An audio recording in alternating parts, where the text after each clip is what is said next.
When you go get ice cream, you order vanilla.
Okay, good.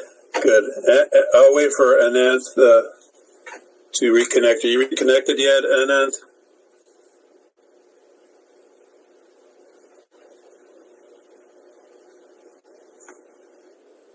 Okay, good. Okay. All right. So kind of a rough start. I was a little behind because I had a meeting with another faculty, and I've been meeting since noon. So I hope I can hold out. Okay, but you can hear me okay, right, Jacinda? I'm going to record it too. So, Okay, I'm going to turn on the recording here now. This is about the first time I have actually recorded this particular assignment. It's adapted from earlier versions of this course going back about 10 years ago. It's kind of experimental in a way. All right, so I'm going to go ahead and hit the record while I remember to do so.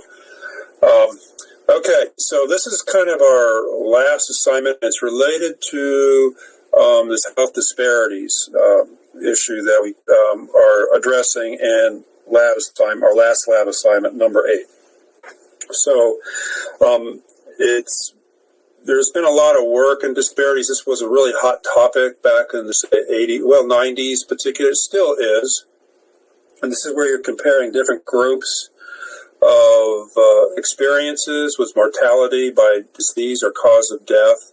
And this is mostly like for Lab 8. And then you kind of see, where those differences are. And then you kind of analyze them. And this is where you get into things like cluster analysis, hotspot analysis, and this kind of thing to identify those areas across space. I'm going to get out of that, my email.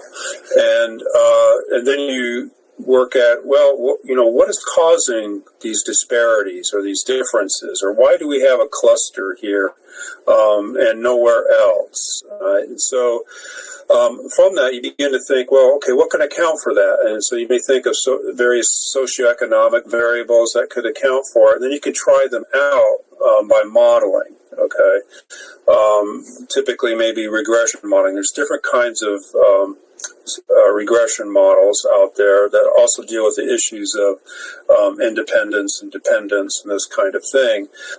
We're not going to go there really with that. We're not going to go into modeling because we're all at different places, and a lot of people may not be real familiar with statistical modeling. Okay, so basically this is going to be kind of a grandiose map of the U.S., and you're going to be plotting rates that you're going to get from CDC, okay, a CDC Wonder, and we'll get into that in a second, how that works. And from that, you can start to model and get data from, say, the Census Bureau and other sources and create, percent poverty. Does that explain it? The distribution that I'm seeing. Can I predict the amount of mortality that I'm getting by poverty or educational levels? Those are actually two of the best indicators, okay, for health outcomes. And we're talking about, again, mortality from leading causes of death. Okay, so we're not going to quite get to that stage, but if you want, you can get into modeling, all right, but not modeling, but analysis, looking at clusters and so on. I would advise, instead of using, and once you have this set up, in QGIS, save it as a shapefile. Then you can import that shapefile into GeoDA and do some of the same things we were doing in an earlier exercise. You can do that, include that in what I'm calling, this is a kind of a poster assignment, okay? We'll talk about that again. Like I said before I started recording, it's kind of experimental in a way, and I want to see where it kind of takes us, okay? And you'll get credit for it, of course. Because I know you're probably a little exhausted, with everything this semester, including, the labs in this course. Some of them really, I'm sure, put you through your paces. Okay, so these are sample research questions if you're doing this sort of thing. Are there meaningful statistical patterns in your map? Again, GeoDoc kind of addressed that. And are there statistically significant differences in distribution, spatial and or temporal? Again, that's kind of getting at modeling, statistical analysis. Is that cluster statistically meaningful, and so on? Okay, so very basic, and there'll be just one tricky part to all of this. Okay, you're going to look at base maps of counties. We have those, and I think it should work okay for us. I tested it out the other day. I just hope I saved it in the right place to show you. And then we're going to look at cause-specific mortality from CDC Wonder. Okay, I'll get to that web page in a second. And but before we do that, what I want to introduce to you is also this International Classification Diseases. This is the website for it, and you'll notice, let me blow this up a little bit. Okay, so you can see a little better. This is a little old. There's more recent ones. They're usually 2 to 3 years behind because they have to vet all the data from the counties and states. It's a program that CDC, or National Center for Health Statistics, has with states as contracts. Okay, and it takes a while to make sure these data are correct. They use kind of an artificial intelligence program to kind of determine, because physicians that are signing off on death certificates and causes of death, they're all trained in similar ways, of course, but there are always differences. Okay, and so what they do is they look statistically, they kind of impute what the cause of death might be. Most of the time, yes, that's what the doctor says it is, the physician says it is. But also, if there's other conditions in there, and it's a question of whether it is actually that cause of death, they'll look at, there's other related cause, underlying and contributing factors or causes of death as well. But ultimately, we just have that one cause of death, okay, that is listed as, that's what it will be. Okay, and so I remember when I was working at the North Carolina State Center for Health Statistics, which is kind of like a baby National Center for Health Statistics, that they would say, one day we all show up in the book, okay, the statistics book, what we died of, okay, and just like we all have a birth certificate somewhere, right, and so on, okay, kind of grim, but, when you work with vital statistics people, you pick up on it. You hear a lot of that kind of stuff, okay? My kind of people, right? And so what you see here are the 15 leading causes of death. This goes back to 2017. And diseases of the heart. So they're going to give you a variety of codes here, all right? So if you went out to, say, CDC Wonder, you now have the codes, okay, to look at, maybe a particular state, or devise your own maps and data and so forth. You have the codes that they're using, so you can make comparisons. Right now, diseases of the heart are the leading cause of death, okay? And they've killed, back in 2017, the number was 457,000 people, okay? And basically, we're thinking of, do they have age adjusted? They have crude rate. Okay, this is everybody for the U.S. And the next is malignant neoplasms, which are cancers of various kinds. And these are the codes for the cancers they're including in this. And the third leading cause of death is unintentional injuries. These are like accidents, including car accidents. Then you may have heard of chronic lower respiratory disease, or COPD is also chronic obstructive pulmonary disease. That used to be the these things have moved around a little bit. 1 and 2 have always been 1 and 2, but they're starting to merge a little bit here and there.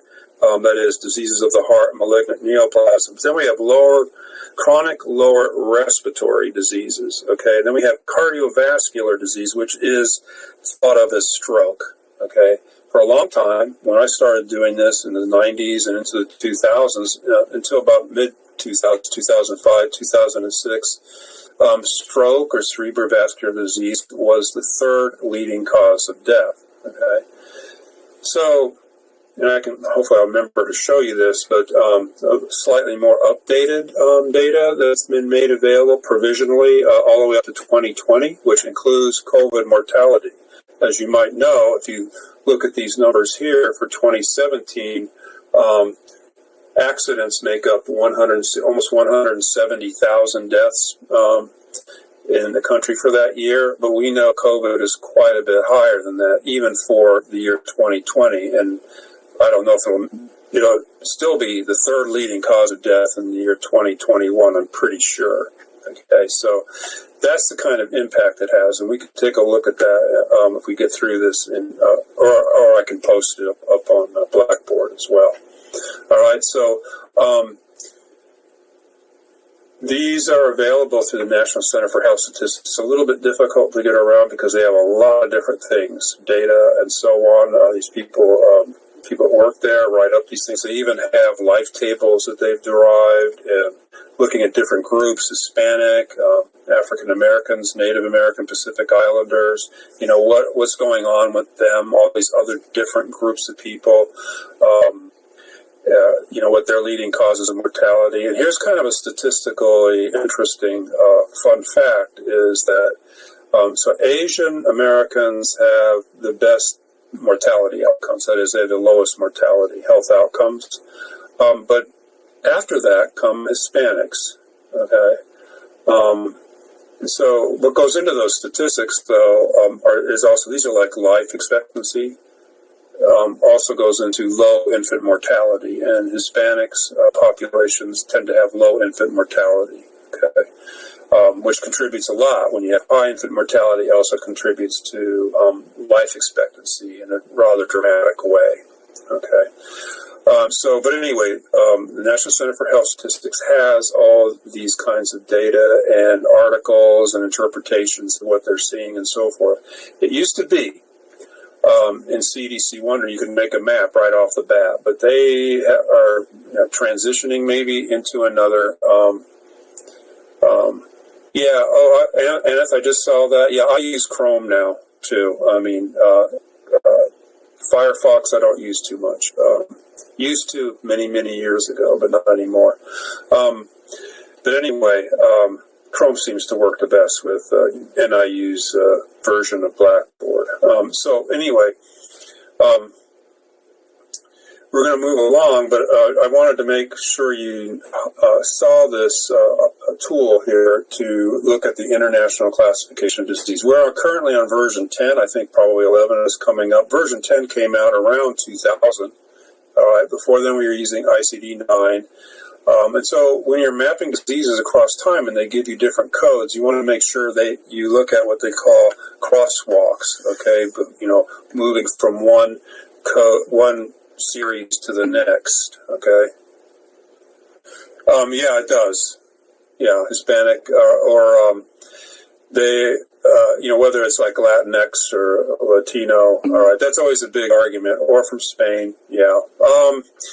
Mostly I think they're talking about American, okay, North and South, Central American, okay, that are now, they're derived from those areas, come from those areas, and they're now in the U.S. That's a good question, right. And in the West Coast, and it's kind of a different group. It can be easily confused because it's often confused in my mind, is Chicanos. Okay, that's another kind of subgroup maybe, but we never heard Latino. Okay, when I'm from the West and we never used that term. It was always Chicano, but it has since changed, of course. So these things change. You have to be kind of aware of it. But I think pretty much it's populations in the U.S. that are derived from the Americas. Pretty sure, but it could be. It's really okay. If you think about the U.S. Census, it wasn't until 2000, the 2000 census, that you were able to self-identify what you were. Okay, so nobody came in and they used to have census takers. And they'd take a look at you, kind of maybe get a little background on it, and they would check off where they thought you belonged. Okay, but nowadays you can identify what you are. You can say, I'm two or more races, okay, and I'm this and that and the other thing, right? And it's up to you. So you could be from Spain and say, well, I'm, definitely, white, but I'm Hispanic. You may put that down, okay? And no one's going to, they're not going to come back. We don't have, like a police force to check up on those things, fortunately. But anyway, so, that's actually kind of a good thing. But for statistics, it can be kind of problematic because if you're comparing things, what was going on with different groups, racial groups, ethnic groups, say back in the 1970s or 80s, you have to use another kind of crosswalk, okay, where they do some statistical maneuvering and they will assign, if it was this at one point in time, then you're going to be that in this other point in time, okay. So there are ways to do that I think it's probably through the National Center for Health Statistics. And also think from the Census Bureau too. You can make those. It allows you to make comparisons across different censuses and time periods. Okay. So, I mean, there's really a lot to this. I mean, vital statistics and the changes over time. A lot of it is cultural, okay? For the longest time, maybe they still do. Instead of calling it gender, they call it sex, okay? But that's probably not so appropriate anymore, all right? And people identifying themselves, just like with ethnicity, race, and what have you, people may identify with different types of gender roles, and that's what they think of themselves as. So we'll see what happens, you know, in the end, you know, in many years from now. I don't think they're quite there yet. Yeah, language is spoken. Well, they do look at that, actually, Anant. They look at the number, you know, 5-year-olds. Do they speak the language fluently at home and that kind of thing? That's in there in the census. Okay, the predominant language spoken and that kind of thing. So they, you know, that would come into it too. All right, but still, you know, okay. Maybe I have a Hispanic heritage. My grandparents came from, say, Mexico, but I was never taught English, okay, or not taught Spanish when I was a kid, or maybe a native language as a kid growing up. You know, say if you go back to my father's generation or immigrants that came in, my grandfather, I have a grandfather and grandmother, they're both English speakers, but they came from elsewhere, Ireland, Newfoundland, which wasn't a part of Canada back then. You know, back, there was a certain period of time where kids were forced, you know, parents didn't want their children speaking their native language, okay? They felt that they had to get along in the country that they adopted, and so they would not teach, you know, languages at home. But other countries, you know, in terms of identity, people from, say, I know firsthand, people from Estonia, they definitely taught their kids, most of them taught their kids how to speak Estonian growing up, and they spoke nothing, or were not allowed to speak anything except Estonian. And then when we went to grade school, you know, they understood English, but then they might answer back in Estonian, you know, and get weird looks, you know. But that happens, okay. So it's all kind. It can be kind of a thorny problem, you know, socio-demographics, socioeconomics, and all of this, you know. And you know, epidemiologists, they like to class people, you know, this, you know, ethnicity or this race and this kind of thing, okay. When it does have something to do, because there's structural issues out there for races and ethnicities that have created these kinds of disparities over time. Okay, so you know, and identity, as we talked about, you know, is part of that, and so on. So it can be kind of thorny, and this is where you get into interpretation. Okay, create a map, look at the patterns, analyze the patterns, see if there are patterns, and then when you're trying to interpret the patterns, okay, you begin to, you know, start thinking of these things. We found some interesting things. This is an article published 20 years ago that we did. We looked at years of life lost, and years of life lost, is really what it means is years of life lost before 75. Because we feel if you die before reaching the age of 75, you probably died prematurely, okay, according to, you know, the population. That's early death if you die before 75. So if I died, you know, I would think, I wouldn't think anything at all probably, but, you know, I would be missing out about 10 or 11 years because I'm almost 65, right? And so I would consider myself, you know, people could say he died young, okay, he died prematurely, okay. 75 is used also because it gets kind of close to average life expectancy. Now, I've also heard people say, well, you know, or, you know, contrary to that, you know, if you're a healthy 80-year-old, all right, then, you know, and you may think, well, I'm too young to die, you know, or, you know, anything for the next 5 years, I think I'm going to die, you know, is premature, all right? So there are ways of saying, well, what's the life expectancy value? And I've done those kinds of things too, okay, for, you know, different parts of the country or whatever. You say, well, I'm just going to use a life expectancy, and that's 80 years old or something. I'm going to use that as premature mortality.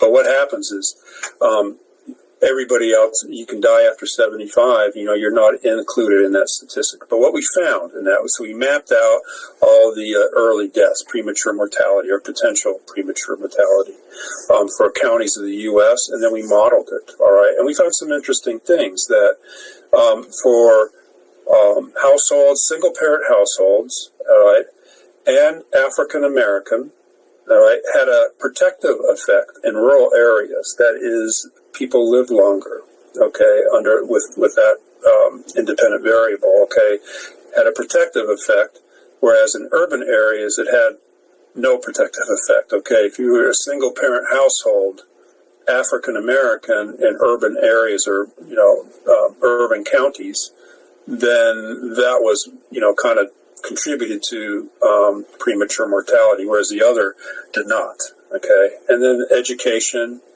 race does have something to do with education and poverty figure largely in this too, okay. So, this is sort of mapping I'm very familiar with. This is what I've done for a long period of time, but it's also useful, like I demonstrated in, or talked about in lab exercise 8, that you'll be able to show to people who are interested, okay, or you want to be interested, like, look, the rates are so much greater here, and why is that, okay? Or we have improved rates here, and what kind of programs maybe they use to do that. So it helps you make geographic comparisons and probably start digging underneath as to what causes those patterns, okay? And so typically, I've talked to other people at meetings and stuff. Oh, yeah, poverty and education are really, show me a map of poverty, show me a map of education level, I'll show you a map of mortality, okay, because they're almost the same, okay. But anyway, so going to ICD-10 codes, here they're all listed, all right. And in 2017, keep in mind that these are the leading causes of death for that time. But let's take a look at CDC Wonder and work through that real quick. Because what you're going to be able to do in CDC Wonder is create a, CSV, comma separated value, or text really. We'll go through that real quick. And put that into an Excel spreadsheet, and then you can combine it with the map that I provided, okay, the shapefile that I provided in the exercise, okay, then you're going to do a join, okay, and then you're going to map away, okay. All right, so here we are at CDC Wonder. You can see all the different kinds of things that you can map, okay, causes of death. You can even look at daily fine particulate matter, all right, make maps of that. I tried that. Precipitation, daily land surface temperatures, and so on. I've looked at that as well. Then heat wave days in May and September. Okay, so you can make maps of those and compare them to, say, heat stress, all right, for particular times of the year. I've done this sort of thing for Wisconsin, but what we're interested in is, all right, there are data for underlying cause of death, multiple cause of death, but we're interested in compressed mortality, okay? So we'll go to compressed mortality, and we have different series of years, and here are the ICD codes you can see go back, okay, 9 and 8. And we used to be able to go back to 1968. And so you can do that. They've gotten a lot more strict about it. We used to get CD-ROMs going back to deaths for everybody. Of course, we had to have special permission to do that. And we would calculate our own rates back to 1968. Right? But we're going to be interested in, and you can see they've only have them available until 2016 right now. It should be updated. They're a little behind here. All right, so you click on that one. All right, what I just did. And you're going to get this thing, all these threats, okay? You use these reporting and analysis only, okay? Geography. Do not present or publish death counts of 9 or fewer, or death rates based on counts of 9 or fewer. They are suppressed, okay? So don't publish anything, that would help identify maybe these people individually.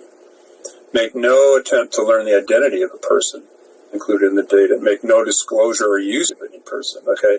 So there's laws about this because it's very important to have, like the census, it's very, very important to have trust, okay, and trust in handling the personal data, okay, because the whole system is built on trust. Okay. So you agree under penalty, all right, and so this is the business end of everything here, okay. So we first thing is how do we want to map this? All right, so we have Census Region. They give you all kinds of things you can use. This is core-based statistical area. Really haven't. They'll update it again pretty soon in a couple of years. They seem to do it about every 10 years or so. Okay, this is where you get into metropolitan, non-metropolitan, or micropolitan. Okay, these different kinds of counties. And there's also degree of urbanization, age group, year, Hispanic origin. Let's see. Okay, it doesn't really specify. It's just self-identify. So, you could be from Spain, I think. Then you can do age group if you're interested in infant mortality. Oh, they do have gender here now, okay? But they may just still have it divided up male, female, okay? And, but what we want is pretty simple, okay? We want county, all right? And I have done maps with core-based statistical areas and so forth. We could do that, but really, just to keep things simple, we'll do county. And we could have confidence intervals. Okay, this is to get around sort of the statistical fuzziness small numbers can bring to us. All right, we could, it's going to give us automatically the number of deaths and population, which also produces the observed rate or accrued rate. You can also have age-adjusted dates, okay? And sometimes the 95% confidence interval is useful, okay? If they fall outside the range of a 95% confidence interval, you could say statistically that they're different, okay? And there's no overlap in that interval, 95% or 5% interval around the point value, okay, the rate.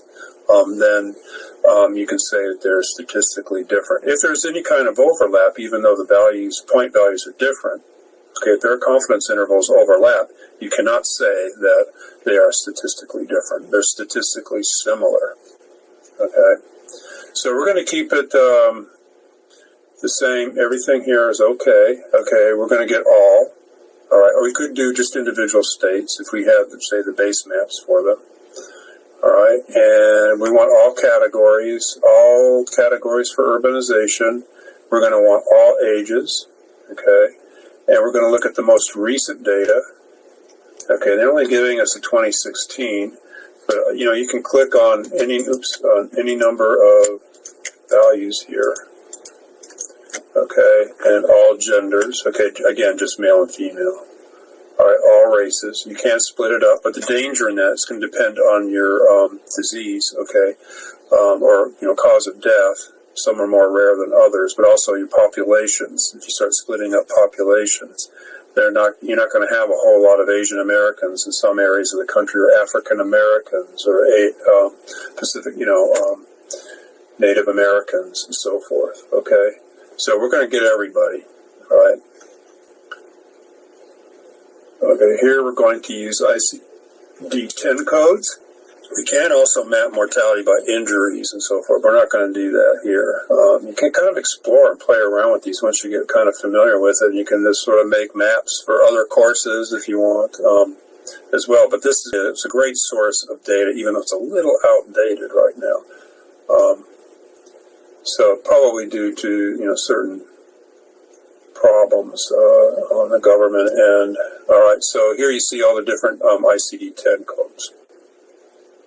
And they're in groups, right? Diseases of the digestive system. Congenital malformations, deformations, and chromosomal abnormalities. So forth, okay? But we're interested, let's just say, like this, certain infectious and parasitic diseases, that would be fun. But let's take a look at neoplasms. And so here, okay, we have neoplasms, but we can open neoplasms and I'll break down. Okay, so we want malignant neoplasms, okay? And notice the codes go from C to D, C00 to D48. And here we have malignant neoplasms. That's what we really want, okay? But you can see if we open that fully, okay, what does that include? All right. All these different cancers. Cancers are kind of difficult because they all have different causes, okay? Manifestations, complications, all right, but they've grouped them all together as malignant neoplasms, okay? All right, so we'll look at that and let's see if how that might compare. No, you don't want that. Okay, so we have all malignant neoplasms. Now again, you can go to that,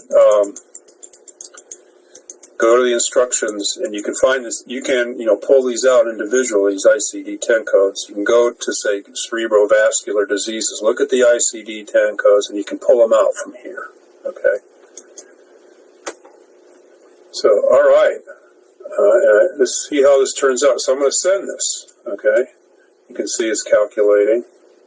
So the main thing I want to show you today is, and I may have to address some other things a little bit later, but I'll get back to you on that.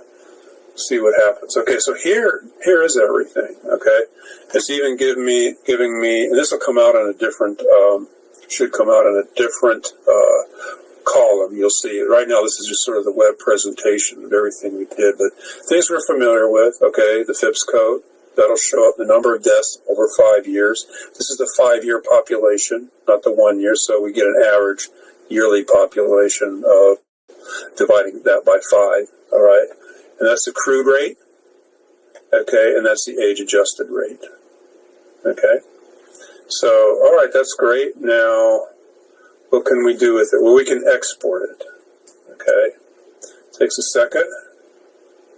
Okay, it's telling me, you can't see it, but let me get, this should look something like a view. Hopefully you'll see it. No, it went away. Okay, but anyway, it was downloaded. I'll have to go to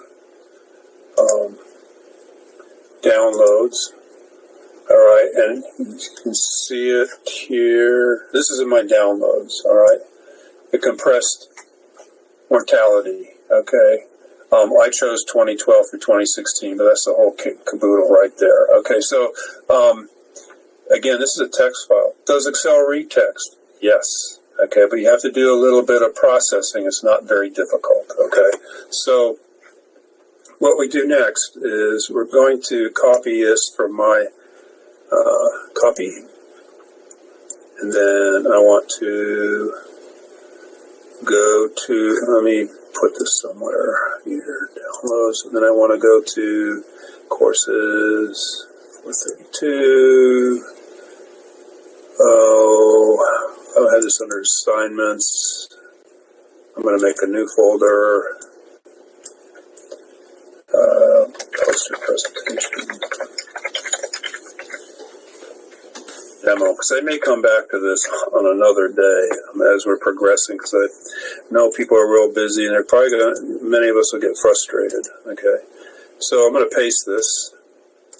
All right, and so, all right, now I'm going to make an Excel spreadsheet that I can join to the map. All right, so you should be pretty familiar with joining, but I'm going to show you how to set up the spreadsheet. I won't go into how to join. All right, because we've done that, and there are other sessions that show you how to do that. This is something else. I want something new.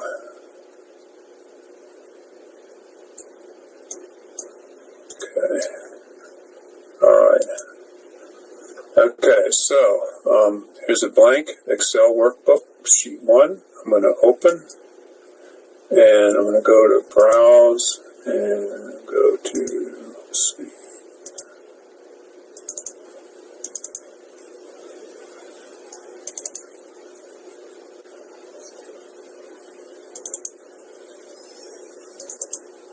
Okay, don't see anything, right? Because it's looking for Excel files, all right? But I can go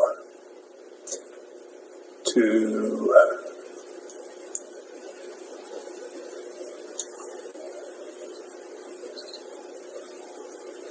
all files, okay, or text. There should be something like text in here too. All files. I think it's here. We go. Text files. Okay, text files will work too. Go open. All right, so you're going to get this kind of helper here, wizard. Okay, text import wizard. Is it delimited? Okay, meaning what's separated? Comma, semicolon, pipe, what have you. Okay, it looks like that we do have commas. We also have, so it's delimited. It's telling you commas, tabs, separate each field. Okay, my data has headers. Yes, there's field names. Okay, let's see what happens. Okay, all right, so it's done its best already, okay, to break things out. Okay, they call FIPS codes county codes, all right. We can change that, right? Population is given as a text. Okay, you know that because it's left justified. We don't want things to be text, all right? We want some things to be text, like the county name, county code, or FIPS. That's fine. But we do want, say, these to be numeric, right? So let's see what we do next. Next, okay. Now we can kind of make sure the data is in the right format. Okay. So this is in general. Now, general is a nice category that Excel has. And so that it tells you, it'll read things as they should be, okay? But you can go, if you're really not so sure about it, say, oh, this is text, definitely, and I want that to be text, definitely, the FIPS codes, all right? We'll take care of notes, general, in a moment, okay, or notes, okay, that's the header there, and we'll see what happens, okay? So we can finish. All right, and here's our new Excel spreadsheet. Kind of get the names. Notes, we can just simply, cut, because we'll find notes way down here, okay? All right, it's telling you all these kind of exceptions and everything. Take a look at that. Not real exciting, okay, but, you know, the things that should be paid attention to. Add another sheet, okay, we can paste. Okay, so we paste the notes, so we haven't lost them in case we need to refer to them. In fact, what we can do is probably delete, well, I'm just going to take I've never mastered just being able to do it real quickly, but you have to go down quite a ways to find the notes. 3,000, okay, there we go. So not mastered. Okay. Delete. There they are. Okay, that's the notes. Getting back to compressed mortality. Again, this is 2012 through 2016. You can go ahead and delete this. Okay. And this is in text format, FIPS codes. We can go ahead and shorten these up because ArcGIS and QGIS do not like, you know, some of these Excel names. Okay, so we'll just call this state county FIPS. Okay, and this is total deaths. If you remember from the last exercise, we can just say TD for total deaths. Or total pop. Okay, and this would be crude rate, would be TC. Of course, we might want to preface this with, okay, this we're talking about stroke, okay. But anyway, this would be TS. Okay, so there we have crude and age adjusted or standardized from the last exercise. This is confidence interval, so we can say, oh, this is for age adjusted, right? But we can say TS low, okay, for lower confidence, and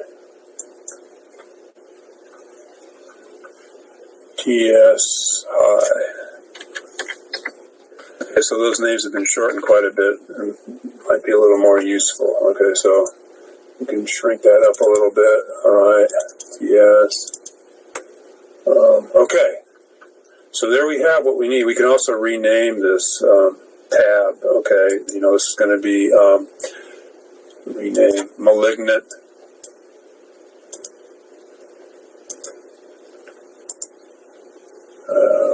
tab color, tab rename Malignant Neoplasms.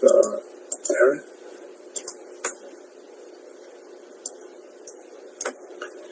We call them all cancers, okay?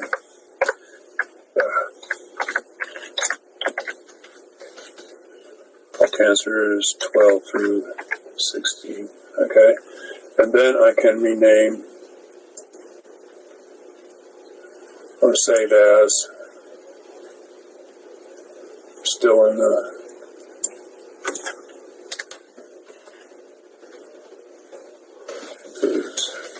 12, 16. Okay, that's the name of my spreadsheet that you will be able to see in QGIS when you join. Okay. Save all sheets. Save them individually. Okay.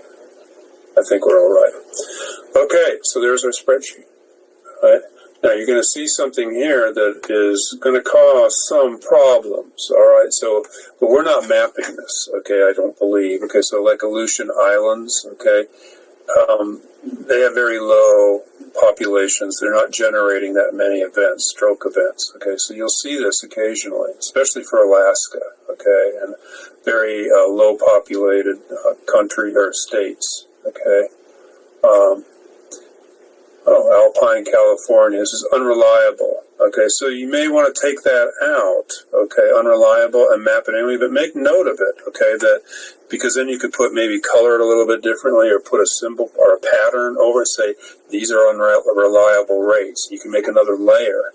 Everything that said it was unreliable, you can make a separate layer. Okay, but you're going to have to take this out because this is actually telling you, oh, this is actually going to be text, okay, or string. You want that to be numeric, and so on, okay? So you're going to have to look through the data, make your decisions. You may want to say, you may want to create another column saying unreliable, right?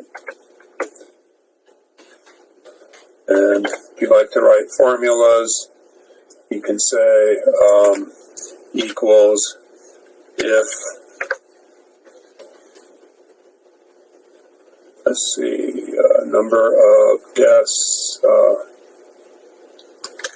okay, if deaths, or TD, okay, but let's say if C, okay, is less than 20, I'm going to make it simple, I'm going to just call everything unreliable or suppressed, and just put an X by it, then place an X, okay, otherwise, we place a 0, okay, just,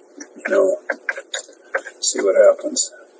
And a little while since I've written a formula. Okay, so it's 0. Why? Because the number of deaths is less than, or is greater than 20, so you can go ahead and do this little test, right? Oh, there's an XX, okay, and then what we can say is, we can select this out either now, create a separate spreadsheet, or we can do it in QGIS, okay? So that's one way you can do it. And in fact, you could say, well, let me sort on, sort this, if I find sort, let's see if this works. Okay, all the X's there, you can just go ahead and take them out and put them in another spreadsheet to create another layer, all right? But you're going to have to take out this unreliable, all right? And there's ways to do that, but I can parse through this, but I'm not going to do that here. If you're really good at Excel, you can practice parsing out unreliable and turning it into a numeric column and so forth, okay? There's ways to do that, and if you're really into, data management and cleaning up, that's one way to do it. But anyway, okay, so this is, point that kind of hazard or danger out there, all right? Okay, so then you would save it, and then you would, I'm going to go ahead and save, you have saved it before. So there we have my Excel spreadsheet, and I can go ahead and start mapping away, all right? So I'm going to kind of leave that portion of it, kind of the data manipulation part of it, done, okay? And let's get back to the assignment. All right, pass this. Here's some examples here. You could also look at STDs, tuberculosis, and HIV incidence. Okay, so what you're going to be doing is joining base maps with attribute data, okay, which I was just talking about. And you're going to create some choropleth maps, okay, and I want you to use layout, okay, using cartographic design. And you can go ahead and develop a test question, okay, or a research question, if you like, and do some small area statistical analysis. I want to see how this goes, okay, so this should probably be done in GeoDA, okay. I'll play around with this one as soon as I get a few moments to see how I may add this to make it a little bit easier for you on how to do this. I mean, but be adventurous, try it out.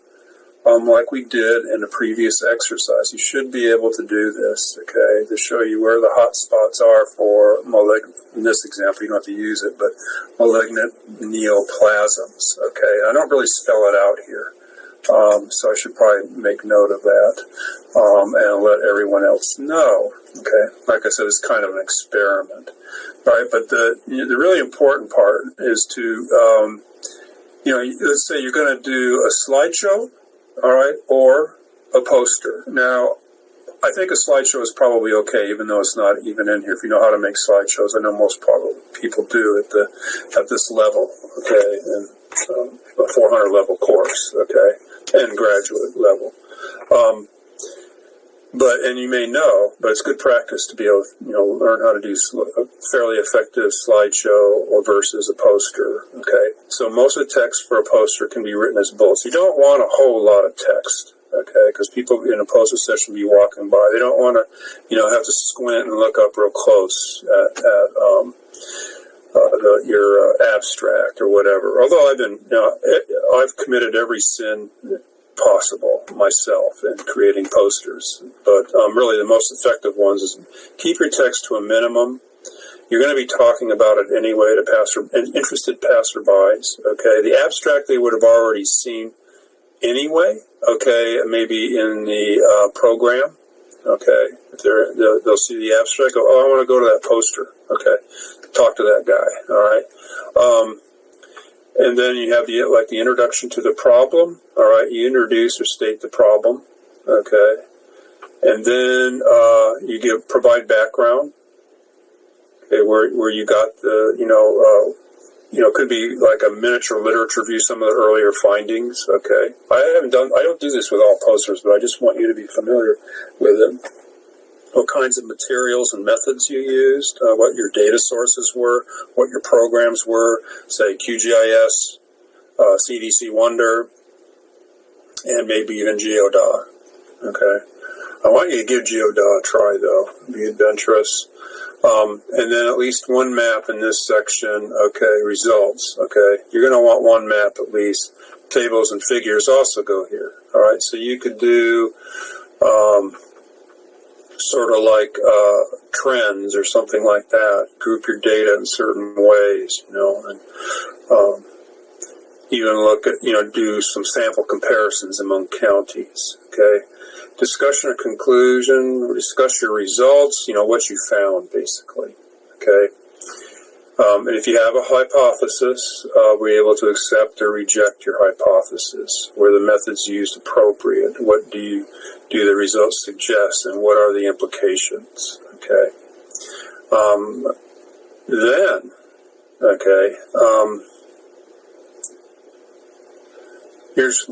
This is kind of a classic poster layout. Yours doesn't have to be exactly like this. Okay. You could even just sort of say, oh, this is going to be my actual slideshow, all right, instead of a poster, and that's fine too, okay?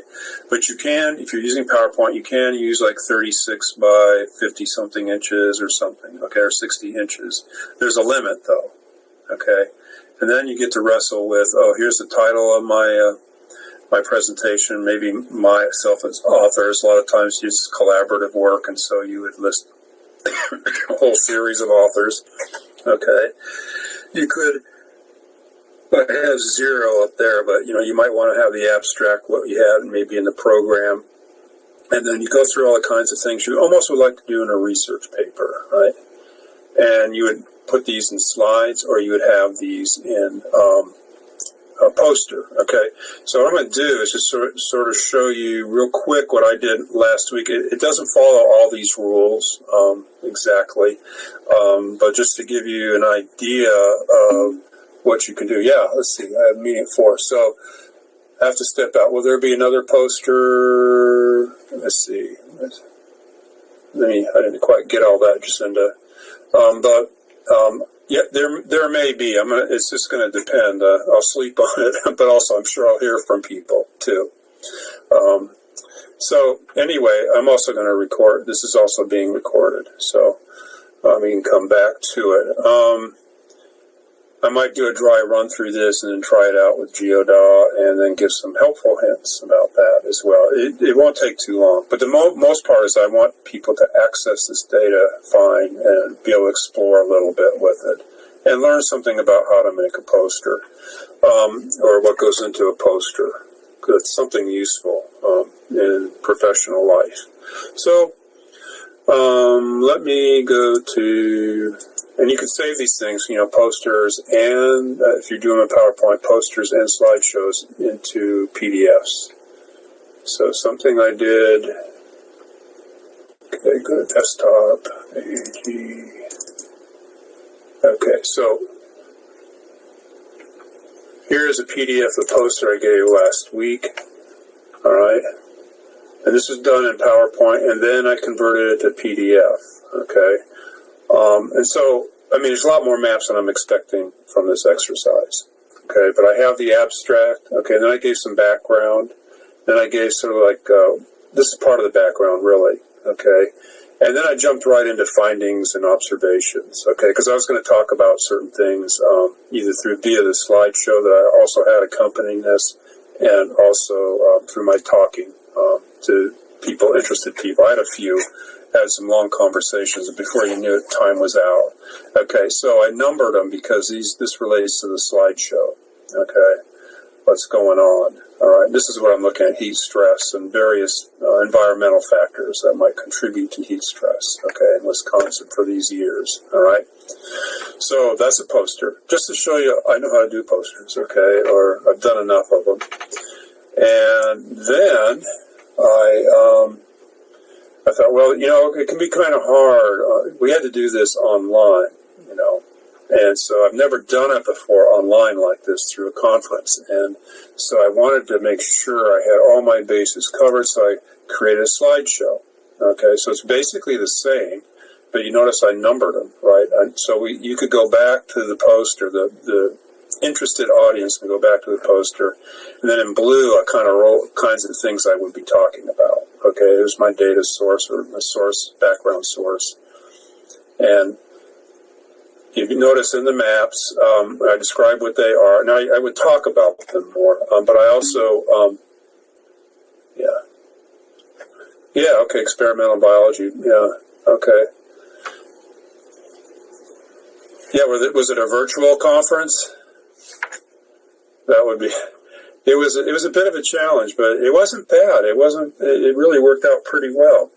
What I'm doing here is just mapping things by zip code, right? Oh, at McCormick Place, okay. So it wasn't virtual, but poster sessions, I like them because in person. I like them because you get to talk to people probably in a less intimidating environment than, say, if you're giving a talk or whatever, okay? Things can get kind of heated sometimes.